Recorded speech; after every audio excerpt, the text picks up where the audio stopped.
Wa an Ibni Abbas, dari Ibni Abbas radhiyallahu an, fi qisatil Barirah wa zaujiha, diambil dari kisahnya atau sejarahnya Barirah wa zaujiha, dan suaminya. Qala,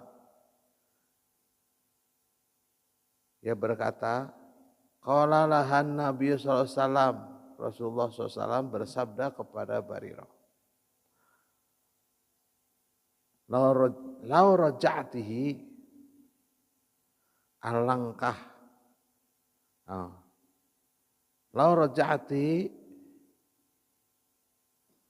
alangkah baiknya engkau itu kembali, kata Rasulullah SAW. Rasulullah SAW bersabda itu. Artinya ini ceritanya panjang, Pak. Jadi kisahnya Barirah itu bukan putus ya, talak maksudnya, ini putus ya, udah merawai putus cinta, putus perkawinan, artinya talak. Talak, bercerai dengan suaminya. Lalu Rasulullah SAW bersabda, la roja'tihi, sebaiknya engkau rujuk. Karena ingat saudaraku sekalian, ada perbuatan yang halal tetapi dibenci oleh Allah Subhanahu wa taala, yaitu dulu itu di KUA ada yang namanya BP4. Gitu ya. BP4. Badan Penasehat Perkawinan dan Perceraian. Jadi tatkala kita datang ke BP4, mudah-mudahan nggak perlu lah ngapain gitu. Tapi kalaupun datang itu bukan untuk konsultasi perceraiannya, tetapi perkawinannya. Nah, bagaimana agar bisa langgeng. Nah, sejatinya BP4 itu punya tugas bukan untuk supaya bercerai, tetapi harus kembali lagi. Bagaimana keluarga itu supaya utuh. Ya. Karena tadi punya prinsip sesuatu yang halal tetapi dibenci oleh Allah Subhanahu wa taala. Memang aneh. Engkau halal tapi dibenci. Maka kita tinggal milih saja. Sok boleh, tapi kuring disuka, ya. Semacam itu. Ya kalau perasaan kita kira-kira bagaimana? Diperbolehkan, tetapi dibenci, dipikangewa. Gitu. Bagaimana kalau caranya meninggal, beda lagi itu. Sanuhoyo, kalau cara mati gitu. Itu otomatis itu. Memang mau ikut itu? Tidak. Mau laki-laki, mau perempuan. Ini yang cerai, mau gugat cerai atau cerai yang dilakukan oleh suami. Ternyata hasil dari sensus tentang pernikahan di Kabupaten Bandung aja. Dalam 1 tahun itu ada 700 tingkat perceraian. Nah, dan 70% adalah gugat cerai. Jadi dari perempuan. Ya. Jadi perempuan yang mengajukan cerai ke pengadilan. Miris ya, Pak. Itu di Kabupaten Bandung, Pak. Gugat cerai. Nah nanti pasti ramai ini. Ya kalau sudah tidak bisa dipertahankan, nah, makanya tadi semaksimal mungkin kita kembali dulu kepada komitmen awal.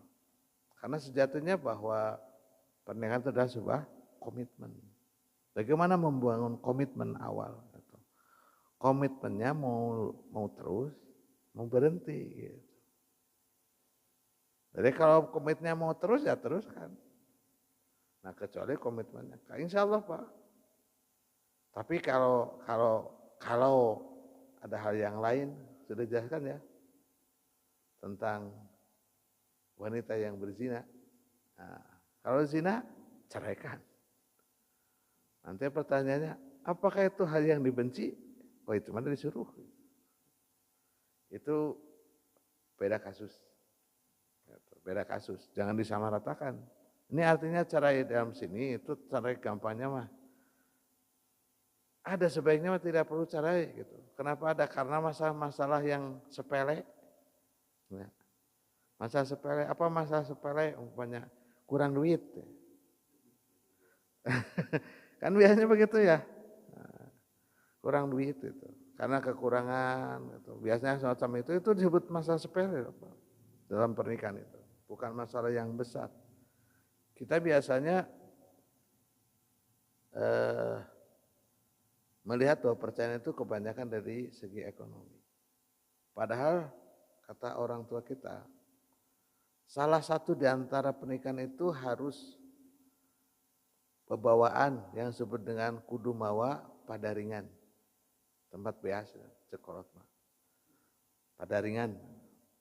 Padahal padaringan itu kiasan Pak, supaya saling meringankan. Supaya saling meringankan. Nah ini biasanya bukan saling meringankan Pak, saling memberatkan. Itu permasalahannya. Kemampuan suami katakan 1 bulan hanya 10 juta, pengeluaran 20 juta, ya pasti itu. Saling meringankan itu tatkala uang 10 juta itu di-manage dengan baik gitu. Wah sejauh tinggi 10 juta mah daripada ada yang mengawadul gitu 10 juta ya. Hal yang diumpamakan. Karena tadi masing-masing harus punya atau harus memiliki rasa tahu diri, tahu posisi. Siapa diri saya? Siapa diri kita ini? Jadi tahu posisi. Oh saya posisinya adalah seorang istri. Apa seorang istri itu? Seorang istri itu bukan mata elang Pak. Bukan mata berburu. Tetapi dia itu adalah mata penjaga. Jadi dia harus bisa menjaga apa yang sudah ada, apa yang sudah dimiliki di rumah itu harus dijaga. Jangan sampai diambil orang lain. Kalau laki-laki itu adalah mata elang. Jadi harus bisa mencari di luar. Untuk dibawa ke rumah. Setelah di rumah dijaga oleh seorang istri. Nah sekarang tinggal tahu diri gitu. Dan tahu posisi. Insya Allah kalau itu sudah dilakukan. Butuh proses? Iya. Butuh komitmen? Pasti. Pokoknya harus kembali dulu. Dulu waktu nikah komitmennya mau terus nikah. Gitu. Berkeluarga untuk menjadi mawaddah, sakinah, mawaddah warahmah. Atau no penting mah kalau sudah bosan ya dibuang saja. Itu permasalahan. Ya balik ke sini. Lau roja'atihi. Sebaiknya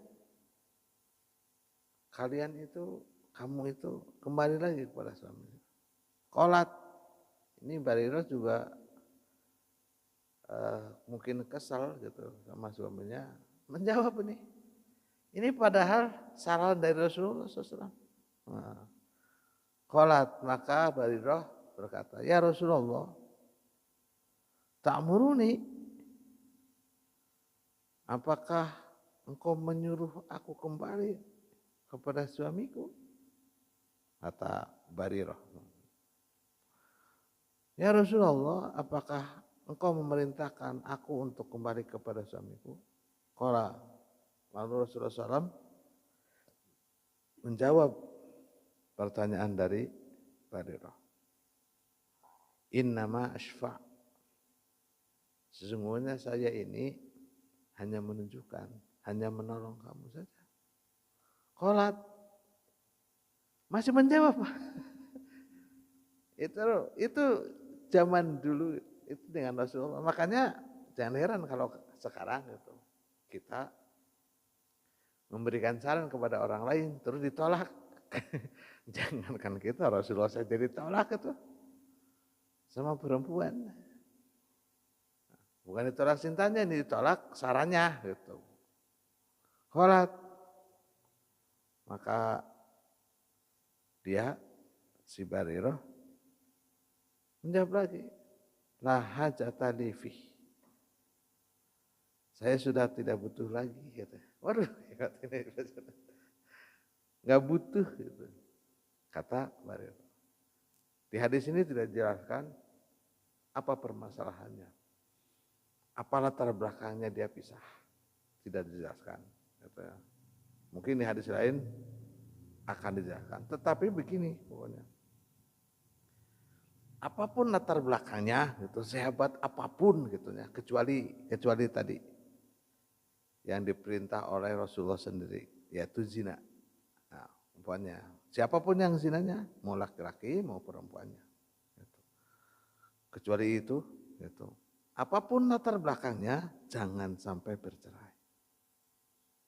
Kecuali tadi berzina udah ceraikan saja, cari yang lain. Lain ke loba.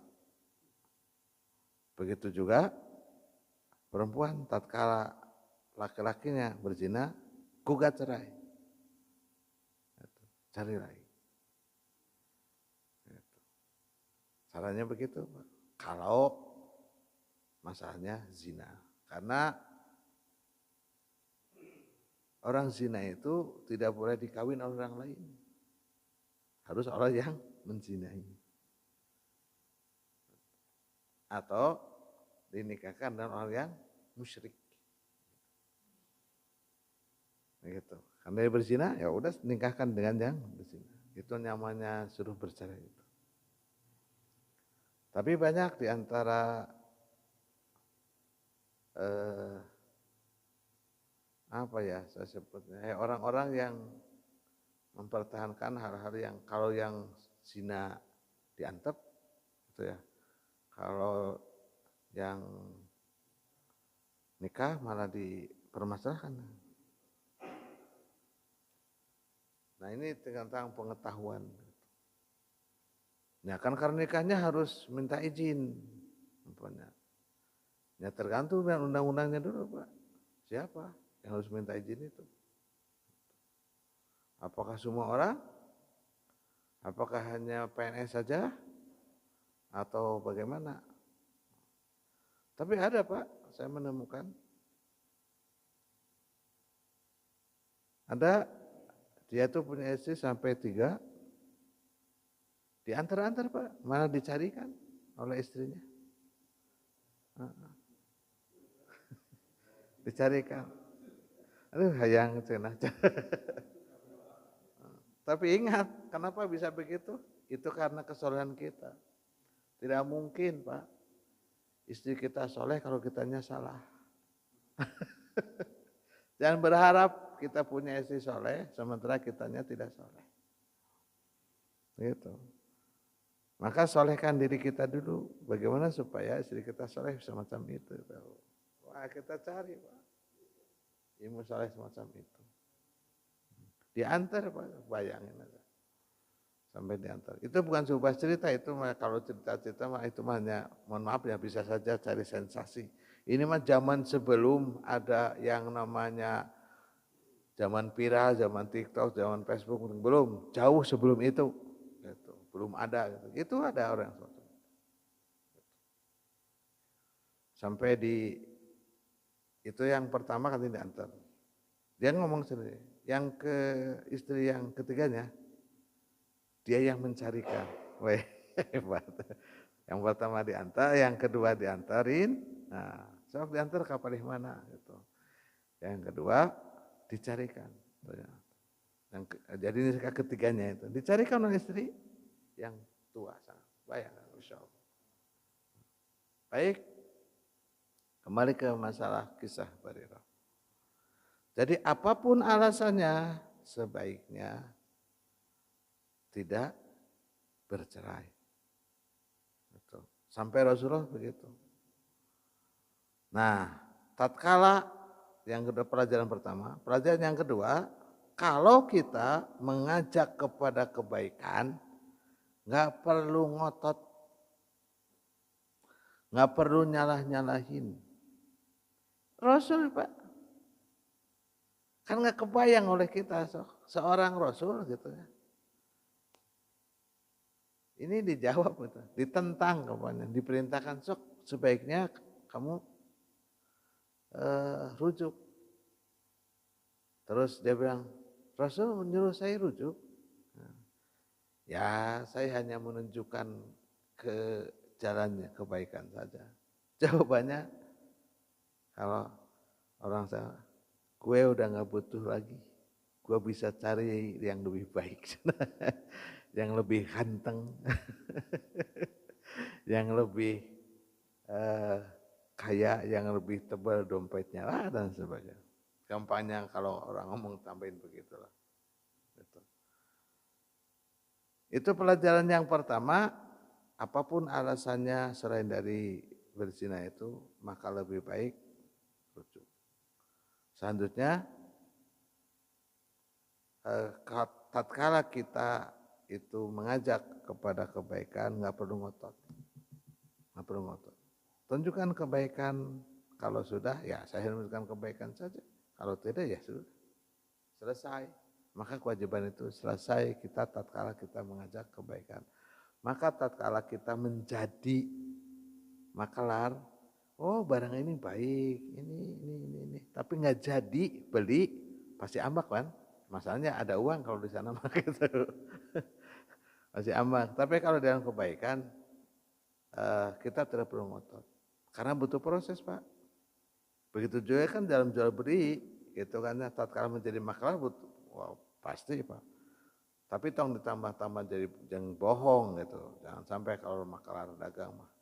Sebab nanti kalau ditambah dengan bohong, yang tadi menunjukkan kepada hal yang tidak baik. Wa may yasfa sayyi'atan fahuwa kiflum minha. Jadi begitu.